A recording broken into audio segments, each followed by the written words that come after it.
Bismillahirrahmanirrahim.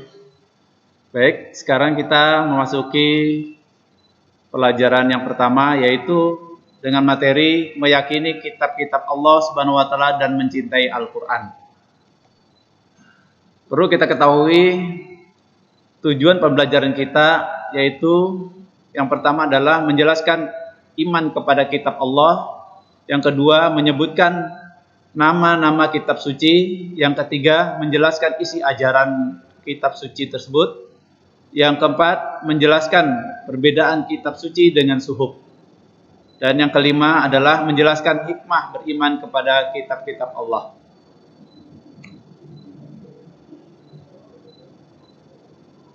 Apa sih pengertian dari kitab suci atau kitab Allah, dan apa pengertian iman kepada kitab suci? Di sini kita akan mempelajarinya, yaitu pengertian kitab suci atau pengertian kitab Allah. Kitab adalah wahyu Allah Subhanahu wa taala yang disampaikan kepada para rasul untuk diajarkan kepada manusia sebagai petunjuk atau pedoman. Sedangkan pengertian beriman kepada kitab Allah adalah mempercayai dan meyakini dengan sepenuh hati bahwa Allah Subhanahu wa taala telah menurunkan kitab-kitabnya kepada para rasul untuk diajarkan kepada umat manusia. Tentu kita mengetahui bahwa iman kepada kitab itu merupakan beriman kepada rukun iman, yaitu terdapat dalam rukun iman yang ketiga. Kitab suci atau wahyu yang Allah turunkan melalui malaikat Jibril kepada rasulnya, dan rasul akan mengajarkan kepada umat manusia. Selanjutnya, dalil yang menjelaskan tentang iman kepada kitab-kitab Allah Subhanahu wa taala itu terdapat di dalam Al-Qur'an, yaitu surah Al-Maidah ayat 16 yang berbunyi, Bismillahirrahmanirrahim, Yahdi bihillahu manittaba'a ridwanahu subulas salami wa yukhrijuhum minaz zulumati ilan nur biiznihi wa yahdihim ila siratim mustaqim. Yang artinya, dengan kitab itulah Allah memberikan petunjuk kepada orang yang mengikuti keridhoannya ke jalan keselamatan, dan dengan kitab itu pula Allah mengeluarkan orang itu dari gelap gulita kepada cahaya dengan izinnya dan menunjukkan ke jalan yang lurus.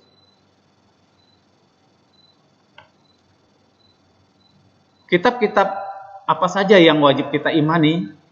Yang wajib kita imani ada 4 kitab yang Allah turunkan, yaitu pertama adalah kitab Taurat, yang kedua adalah kitab Jabur, yang ketiga kitab Injil, dan yang keempat adalah kitab Al-Qur'an. Sekarang kita bahas satu persatu tentang kitab-kitab Allah. Yang pertama adalah kitab Taurat. Kitab Taurat merupakan wahyu yang diturunkan Allah kepada Nabi Musa alaihissalam, yaitu pada abad ke-12 sebelum Masehi. Kitab Taurat ini berarti hukum atau syariat. Kitab ini diperuntukkan atau diturunkan bagi umat Bani Israel. Adapun pokok ajaran kitab Taurat, yaitu yang pertama adalah perintah tauhid atau mengesahkan Allah. Yang kedua, mensucikan hari Sabtu. Yang ketiga, perintah menghormati orang tua. Yang keempat, larangan membunuh, berzina, mencuri, menjadi saksi palsu. Dan yang terakhir, kelima, adalah larangan mengambil hak orang lain. Yang kedua adalah kitab Zabur. Kitab Zabur adalah merupakan wahyu Allah Subhanahu wa taala yang diturunkan kepada Nabi Daud alaihissalam, yaitu pada abad ke-10 sebelum Masehi. Kitab Zabur ini diperuntukkan atau diturunkan bagi umat Bani Israel. Kitab Zabur diturunkan di Yerusalem kitab Zabur ini ditulis dengan bahasa Kipti. Adapun pokok-pokok ajaran kitab Zabur pada umumnya sama saja dengan kitab Taurat. Namun di sini kitab Zabur tidak memuat hukum atau syariat. Kitab Zabur itu berisi zikir, nasihat, dan hikmah. Yang ketiga adalah kitab Injil. Kitab Injil diwahyukan kepada Nabi Isa alaihissalam pada abad ke-1 Masehi.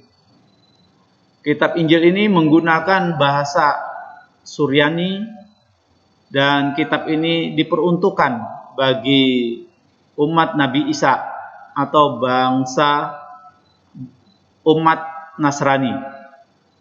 Adapun pokok-pokok ajaran kitab Injil yang pertama adalah perintah mengesahkan Allah atau perintah hanya Allah saja yang Maha Esa.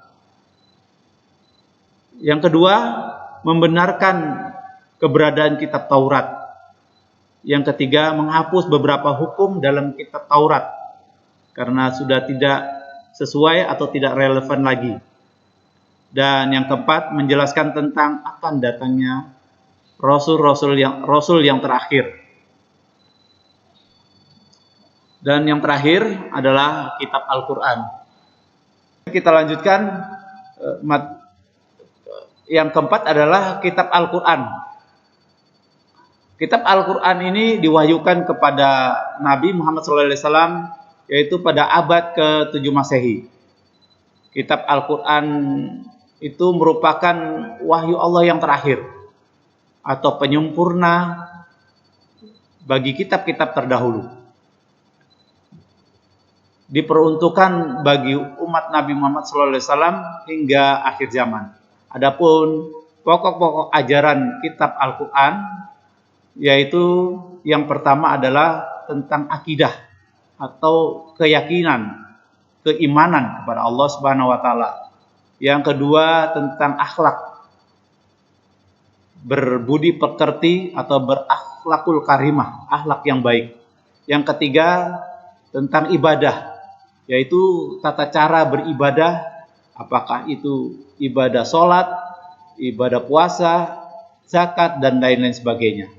Yang keempat adalah tentang muamalah. Muamalah adalah hubungan antara sesama manusia.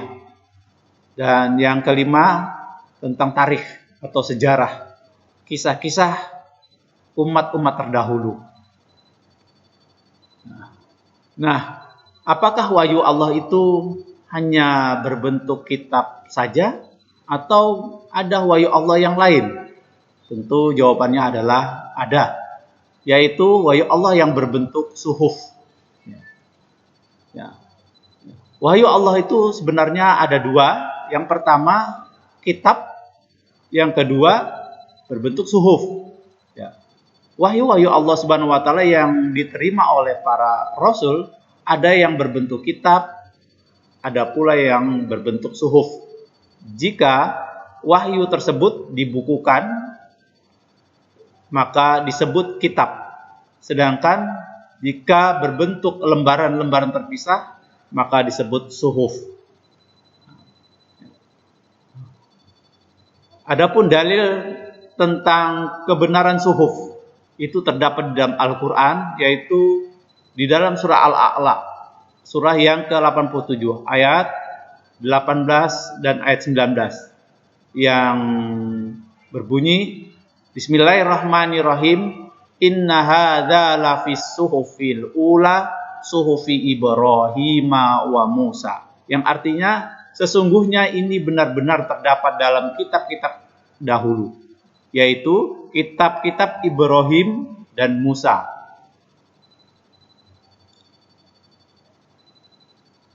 Nabi atau Rasul penerima suhuf. Nabi dan Rasul yang diwahyukan oleh Allah berupa suhuf, yaitu antara lain adalah Nabi Ibrahim alaihissalam dan Nabi Musa alaihissalam. Nabi Ibrahim menerima suhuf, ada 10 suhuf, dan Nabi Musa alaihissalam menerima suhuf, ada 10 suhuf juga. Nah, perbedaan kitab dengan suhuf, ya, ada beberapa perbedaannya, antara lain yaitu yang pertama, isi kitab itu lebih lengkap daripada suhuf, dan bentuk dari kitab terbukukan, sedangkan suhuf berupa lembaran-lembaran terpisah. Kitab biasanya berlaku lebih lama daripada suhuf. Ya. Pembahasan yang terakhir yaitu hikmah beriman kepada kitab-kitab Allah. Hikmah atau manfaat dari beriman kepada kitab-kitab Allah ada beberapa hikmah, yaitu yang pertama, akan mendapat petunjuk. Dapat petunjuk, dapat mengetahui mana yang baik dan mana yang buruk. Yang kedua, dapat mengetahui besarnya kasih sayang Allah Subhanahu wa taala.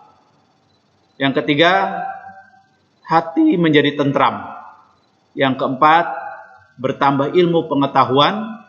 Dan yang kelima, mengetahui sejarah umat-umat terdahulu.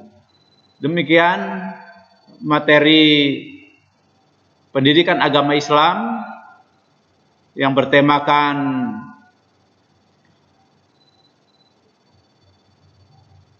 meyakini kitab-kitab Allah dan mencintai Al-Quran. Alhamdulillah, semoga Allah Subhanahu wa taala mencatat segala amal ibadah kita menjadi amal kebaikan yang akan menjadi bekal kita di akhirat kelak nanti.